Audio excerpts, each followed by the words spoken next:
Oh, cool. We're live on Combat Zone. Good. We're supposed to. I don't know why it was giving me a problem with the Alexa.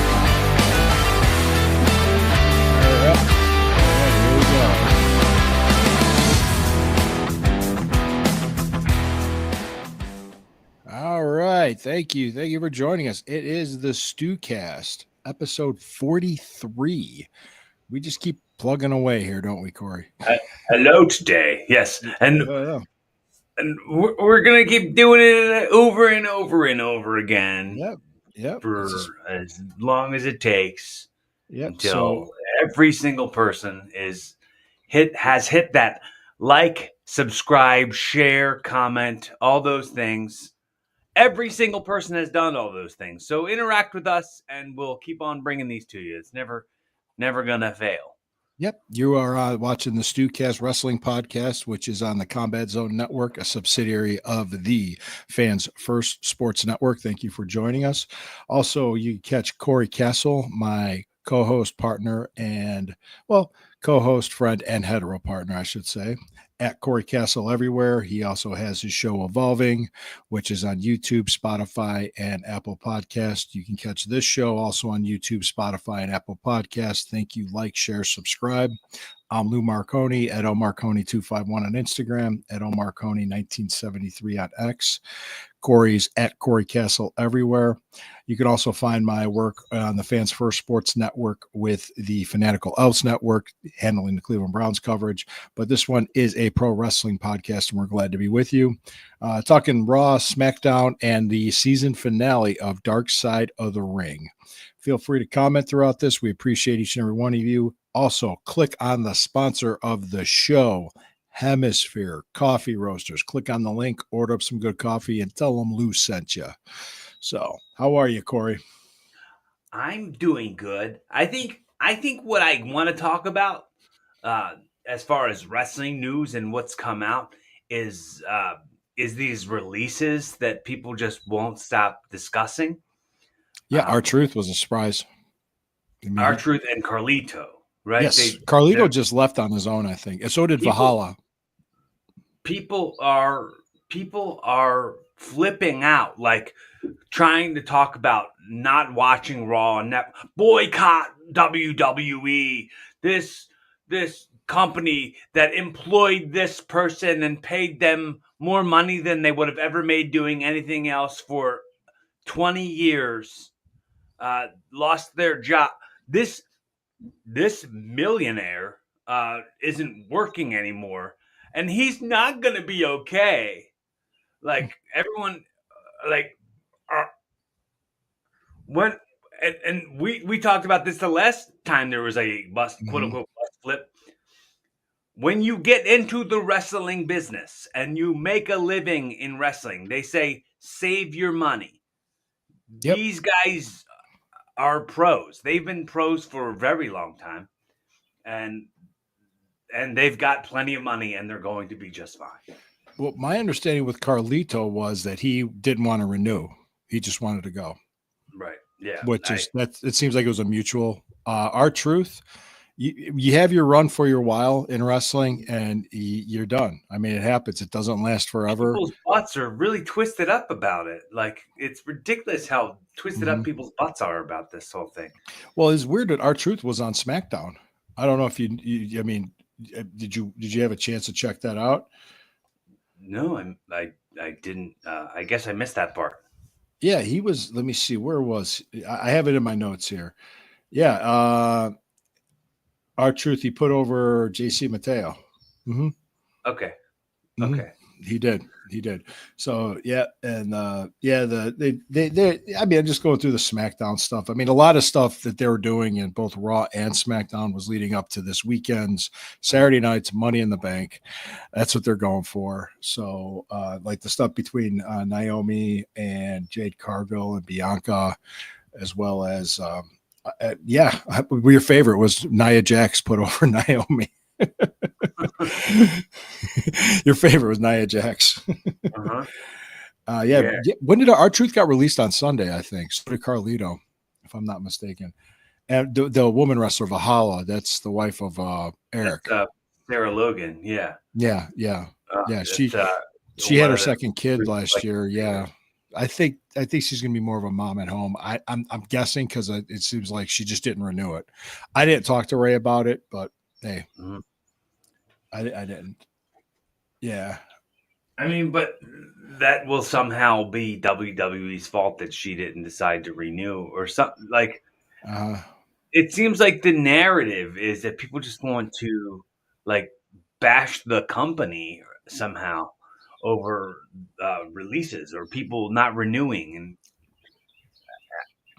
it's like, bro, you like what else do you got going on in your life?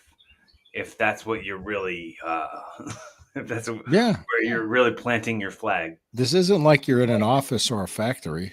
I'm right? seriously, it's not. I mean, Right. they have to they have to keep the product fresh, and you got to make yourself fresh. That's a lot of times people change what they do for a while there because it gets stale after a while. Let me see. They did Uso Solo Sequoia angle on SmackDown as well. Oh yeah, the Captain Howdy and the Wyatt Six brought Yeah, came back. I just saw the flash up promo. I didn't see the second. Yeah, yeah, they did a running on the tag. They did a. There's also a thing in there about. I had this note about Naomi and Tiffany in Mhm. the backstage. Did something. They did like an angle. But the thing is, what they're doing, it makes sense because it's leading to something. So, Right. oh yeah, this was a surprise. Ethan Page was on SmackDown. Well, he was doing commentary, right? Yeah, and With he interfered in a tag match. Yeah, yeah, yeah, yeah, yeah. that That was surprised me a little bit. Could see a guy from NXT doing that. he's good. He's good, man. I'm a fan of Ethan Page. Yep. I liked him on commentary too. I thought it was Mhm. pretty decent, like breath of fresh air sort of thing. It was a welcome change. Oh, there was another thing with SmackDown. The Selena Vega, she Mhm. didn't try to do her 619. I don't think She she was. wrestled the Alba Fire, or is that what her name is? I think Uh, so. Yeah. Yeah, she defended her U.S. title. mhm. So, Yeah, and I yeah. think I mean, they're doing the thing with Chelsea. I think with her broken nose with and a broken nose. Yeah. Here's a weird she's thing that I got a want to nose job. say out loud. Zelina Vega, a manager, not a wrestler. Okay, That's you're it. entitled to your opinion. They had She's a manager. Let her be a manager. yeah, they had the Damian Priest promo, Hmm. and I also had some of the Jacob Fatu stare down. Oh yeah, Andrade went over Fatu with the help from Uso. That was at the end there too. Hmm. And then I had the Cody Rhodes promo. Uh, Jey Uso, John Cena. Cena was calling them wannabes. And they had Logan Paul. Logan Paul again. They're promoting their tag match for the Money in the Bank, so they were kind of like doing a big to do a big Can schmoz. we acknowledge this thing that I noticed? I don't know. I bet if I looked it up on YouTube, I could probably find something about it. But the fact Acknowledge all you want, my friend. that Logan Paul and Pat McAfee's songs sound exactly the same when they start. They both go "Ayo!" and then you have to Mm-hmm. wait and see which one of the two it's going to be. The Mm-hmm. same way, Shell, what was that? Cedric Alexander's theme song sounded just like Naomi's theme song, and you have to sit and Mm-hmm. go, which one's them coming out? So, like, sometimes some of the theme songs sound too similar. Hmm. Might be. Yeah, It could be the same person that did them. Did you watch Raw last night? I did. Yeah, I didn't watch all of it, but I watched a huge chunk of it. Yeah, the CM Punk stuff was good in the beginning. Dude, CM Punk, I'm the keep going back to saying Mhm. I'm as big of a CM Punk fan now than I ever have been. That's good. Yeah, me too. I'm a big fan of Stephanie Vacara. Yeah, Stephanie Huge, Vaquer. Vergara. I screw up people's names. Just that's. No, she It's so qualified for funny. Money in the Bank, and she just got over to Raw from NXT. Right. Yeah. Right, go ahead. Watching it with Alyssa, she loves Stephanie, and she's like, She I feel like I'm watching myself because she looks just like I was going to say the same thing. I Yeah. mean, I see in the face definitely it's Mhm. Alyssa's twin. Right. I'm like, I was going to say that. Yeah. So she sees it too then. Right. Yes. Yeah. Yeah. That's funny. She qualified for Money in the Bank. Judgment Day went over the War Raiders. Let's see. Oh yeah, Lyra Valkyria and Becky Lynch went. And then like they're doing a whole angle where like Roxanne Perez is like pursuing Dominic, and she was what lent the assist to Judgment Day to get that win over the other team. Yeah. There's a promo about that later with Finn Balor and Liv Morgan, the backstage stuff. Right. And it's like, yeah, what's going on here? So there's a big whole soap opera to do that's happening. Let's see. Oh, that had the Lyra Becky fight promo for Money in the Bank. Then CM Punk saved Sami Zayn. wasn't that too? That was on the show. Like it looked like they're gonna like crush him on the table from Reed. Mm-hmm. Yeah. Yeah. It was funny when CM Punk was like singing, when he was like singing Sami Zayn's theme song. He was like, and he was doing the little dance, and he was like, "Hey, I usually hate when people interrupt me with their songs, but with yours, I don't mind." So just little funny things, like he just came up with that on the spot. Like he did, that wasn't a thing that was planned. That's part of my fandom of Punk is like he's not as overproduced as so many other talents in pro wrestling these days. Right. Pro wrestling. Right. There was Io Sky did a run in too to help Kylie Zane. Mm-hmm. We're kind of jumping around in the show a little bit here. Right. Oh yeah. Right? And then there's also I just want to make sure I get to everything. I got El Grande Americano, Chad Gable. He went over AJ Styles. And AJ Styles and CM Punk in the three-way. That was the main event. Oh, that's right. That's right. Yeah, that's right. Mm-hmm. So he was the one that he pins AJ Styles to get the win. Right. That's right. Mm-hmm. And then also I had this whole thing about like they're promoting the Money in the Bank. They left them laying with the Rob Breaker, Rollins, and run-ins galore. Run-ins galore. It was like a Vince. You get a run-in, and you get a run-in. Everybody gets a run-in. It was almost like Vince Russo was booking it. Lots of run-ins. But overall, I mean, they're good shows. I mean, I'm looking forward. I'm going to watch Money in the Bank. I probably won't be able to watch it Saturday night because I'm going to a wedding with my wife. But I'll check it out the next day on Peacock. So I'll check it out. But yeah, it's this weekend is Money in the Bank. We'll be reviewing that. And they finally ended this season of Dark Side of the Ring. But before we go into that, let's do this. Let's pause for a break from our sponsors, and we'll do it right now.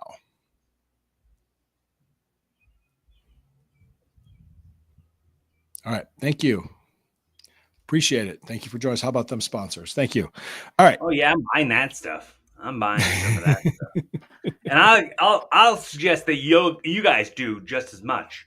Buy that stuff and interact with our sponsors. That helps us out just as much as hitting that like, subscribe, leave a comment, interact with us. All that stuff helps us just as much as we're helping you by giving you this free lunch. Yeah. Is that what we're doing? Is this a free lunch? Yeah. We all know that. All right. So let's go ahead and dive into I guess you didn't see the Dark Side of the Ring with No, I was just looking it up. I was trying to watch it while we were in between recordings, but I couldn't find it. It is interesting. Let me pull this up because I'll kind of the guy was an OVW. He's an Italian guy from he was an Italian guy. I want to say from Syracuse, New York, and Becoming Muhammad Hassan.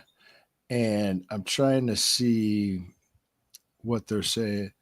Yeah, Mark Capani was his real name. I knew he was an Italian. He had an Italian name, Mark Capani. And he experienced success with the gimmick because what's that? What were you about to say? Oh, nothing. Good. Oh no. I'm just kind of giving the people. It was this was like shortly after 9/11, within a couple of years. So doing like a Muslim gimmick or a Sheik type gimmick or a Middle Eastern gimmick wasn't new to wrestling. I mean, we all knew the Iron Sheik, the original Sheik, a lot of other, Adnan, Akbar, all those guys. There was Middle Eastern gimmicks before.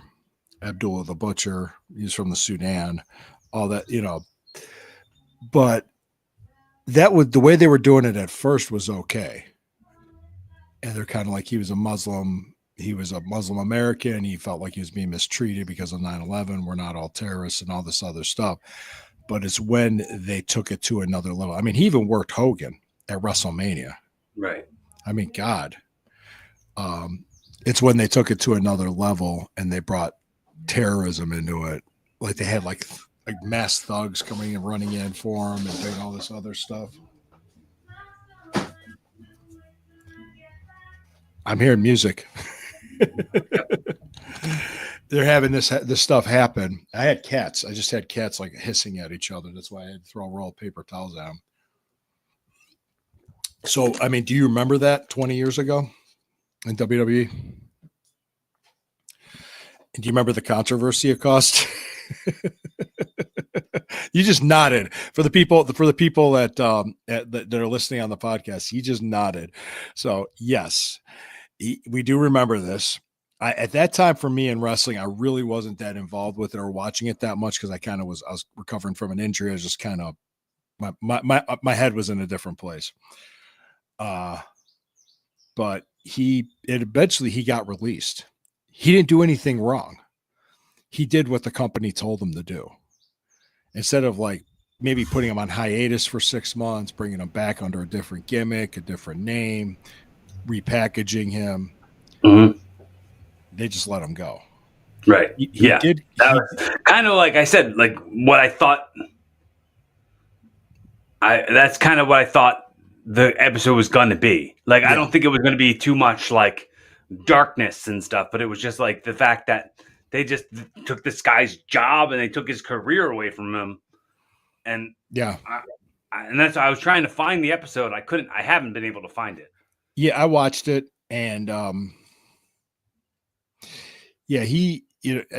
because I think there was a lot of public backlash for that with the terrorism angle, and WWE got some heat from it, so they just kind of shut it down, and they got rid of people. I think his manager, the guy that worked as his manager, that guy still stayed. He's a road agent there now. From what I heard, I think he managed Great Khali as well at some point. Okay. I actually, you're talking about, it was Daivari, right?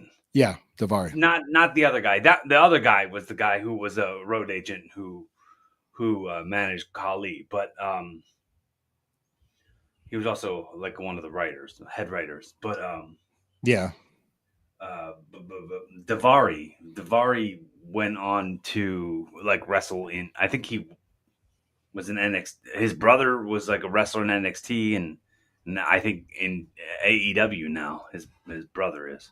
Okay. Well, hey, he's working in the business still. So, what Mark did, he basically went back home to his parents' house, and he was in a dark place for a long time. I can't imagine that below to your ego. Right. And he picked himself out of it. The story that I liked was that he basically took a job working nights at UPS, and went back to college and went to school, and I guess he got like an education administrative job where he works as a counselor or something after going to school. And 20 years later, he's doing great. He's doing fantastic. It looks like too, he didn't get into this, but I saw a picture. It looked like he had a wife and kids. Looks like he had a family. Cool. Which really, you know what? I think the business did him a favor. Yeah. I think the business did him a favor. Otherwise, would have eat him up, like spit him up and chew him out, whatever. Chew him up and spit him out, whatever. Chew him up and spit him out. It would have like what it did to Tammy Sitch, or Jake Roberts, Eddie Gilbert. I mean, I could just name a bunch of people. What it does to you. They don't have a Dark Side episode about Jake the Snake yet, do they? They did about his dad, and he was in it quite a bit. About it was about Grizzly Smith. Yeah. Right. But yeah, it really wasn't dark the way it ended. It was very positive. It was like, hey, he could have let that ruin his life, but he did great. I'm really proud of him. I never met him, never worked with him, but I'm glad he turned out. He turned out pretty good. He was doing the middle. He looked Middle Eastern. I mean, he was Italian. He looked Middle Eastern. So that was a great gimmick. It's just, was Cornette all over this episode? Yes. Okay. He even said, okay, that's not unusual to do Middle Eastern gimmicks or foreign thug, foreign adversary gimmicks. Like Fritz von Erich was a Nazi sympathizer. There was, there's okay. You did the Russians. They did that, shit all the time. That was a part of pro wrestling. The Japanese gimmicks, Fuji, Tanaka, all of that. Yeah. So none of that's unusual, but it's just, they took it a little bit too far only a few years after 9/11. And yeah, that would do it. He tried to say something. He tried to let them know, and they wouldn't listen to him. According to him, like they said, hey, this is your opportunity. Shut up and do it. And the thing you got to realize too, people, when you're there and you're making that money, you're not really in a position to say no. Right. You're not. Because the moment you do, there's a whole line of people outside that door willing to do it if you don't want to. So right, you're as important as the next guy waiting for you to fail. Yep, and they're waiting. Trust me, waiting for you to say no, because then that guy will step right in and do it. Yep, expendable. But that's really the Expendables. That's a bunch of old wrestlers. Yeah. Yes, pro wrestlers are like a spoke in the wheel, just another replaceable thing. And somebody else will come along and do it for cheaper and complain less. When I say complain less, I mean not saying no to things, and somehow your reputation's ruined forever if you say no to something. Yeah. And something, I mean, the thing is, if you do that, you could not, like you said, you might not work again. You could be, labeled as difficult to work with. It's like, you gotta be willing to do things. So, hey, and I've dealt with promoters or bookers that said I wouldn't ask you to do something I wouldn't do. So I can respect that. So, yeah. But I remember the one time we were at the wrestling school, and a guy showed up, and his head was shaved. He shaved his head, and the guy says, "Well, if you were going to do that, we could have done it in a match." Right. Oh, I don't want to do that. I mean, he didn't want to get his head shaved in a match, but he shaved his head. I was like, well, I mean, when you start becoming a wrestler, everything becomes what can be a gimmick. Everything becomes what you could make an angle out of. Everything becomes, we could use that in a match. We could use that in a storyline. We could use that in an angle. We could use that. Like you start looking at the scale of the planet that you exist on as everything can be a prop in some way. Absolutely. It can be a gimmick. It can be a gimmick. Everything is a gimmick. Yes. Every single thing is a gimmick. It can be. Oh yeah. We used to joke about that. Like, if somebody passes away, it's an angle, and they've done that. So it's happened. Yeah. Jim Neidhart did. Jim Neidhart, they did it when he died with Natty. Yeah. And I think at the time she was like, yeah, that's what he would have wanted. He would have wanted that. Yeah. It's possible. I will say this, and I will let people know this, that if you want to do this and you want to get in the business, just, you got to be flexible. You got to be easy to work with. But if there's something that crosses the line for you, if you're uncomfortable about it, let them know. Just let them know for whatever reason. Hey, I don't feel good about this. Like the scaffolding matches, I would never do that. Right. Right. Oh, Right. Yeah. Everything has its limits, yeah. Just because everything becomes a theory, everything becomes an angle, and everything becomes like fuel for something doesn't mean that it has to be used. A lot of things are just fun to think about or talk about, but it doesn't necessarily mean that they have to become reality because you thought about it and you spoke about it out loud. Right. Right. Right. And like I said, you never know. I mean, you never know. The opportunity that Mark got to be Muhammad Hassan was, I mean, you're living your dream. I mean, working Hulk Hogan at WrestleMania. Oh my God. I mean, Mhm. I mean, geez, you don't get any higher than that. That's and you damn right I'd have put Hogan over. Of course. Did Muhammad Hassan wrestle Hulk Hogan at WrestleMania? Yep. It was on the episode. Yeah. I don't Hmm, remember it. I don't remember that, I but don't remember that. that was, yeah, he worked He Hogan at, he got he got erased from history like Chris Benoit. They did yeah. that to this guy, So and they like did the same thing with Hogan for a while too, right, with the yeah, Gawker right, tape. So everybody's gone. yeah, revisionist history. Yes, yes. But just a quick story. I was doing Monday Night Raw's TV. I was there. My friend Frank worked a dark match. Tony Gurria went up to him and said, "Pick a guy you want to work, and he'll put you over. We'll get another. We want to see you work again." And he pointed at me. Frank did. He goes, Mhm. He goes, Lou, come on, you're gonna put me over. And Tony Gurria pointed and said, "You got 5 minutes, get your stuff on." What am I gonna do? Right, Say no? Oh, I need to warm up first. No, I got up and I got my shit. I said, yes, sir. I didn't even hesitate. I jumped, you right, know? and then I think going into uh, for a talent who Yeah. gets called up to do anything to have them be looked at by the WWE or get Hmm. any opportunity by the Hmm. WWE. Right. Every single person going into that is telling you they're watching every move you make. They're listening to every word you say. Like you're being monitored at all times. That So they're going to like when they say jump and every you breath jump, you like they're take, paying attention to that.